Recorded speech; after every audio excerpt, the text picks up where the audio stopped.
Hi everyone, in this video, we will show you how to lock any app on iPhone with Face ID or passcode. To lock any app on iPhone with Face ID or passcode, you need to follow the steps I'm going to describe. Swipe down the panel to find the bar. Now click on it and type for shorter app from here.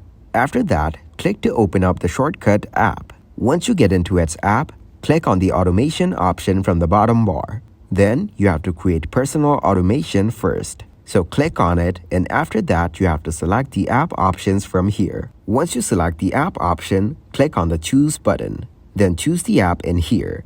You can select the calculator app from here and tap on done. After selecting the app, click on the next button from the top right corner. Now you have to add an action button which will help you perform the action. So choose the lock screen option from here. Once you choose the lock screen, click to turn off the ask before running option from here. After that, click on Done from the top right corner. Then your automation is ready to be in action. So now, when you open up the calculator, it will put your app on lock. Let's try it out and open up the calculator app. And as you can see, the calculator app will ask you to enter your passcode or Face ID to unlock and use it. After that, try it out with different apps. So get back to the shortcut and choose a different app from automation.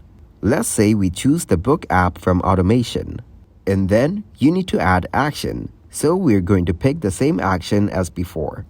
So choose the lock screen action in here as well and click on next. After that, make sure you turn off the ask before running option and click on done. Now the automation is ready to roll. So let's test this one as well. Open up the book app, and as you can see, it will ask you to enter your passcode first. Thanks for watching, like the video and subscribe to the channel for more content like this.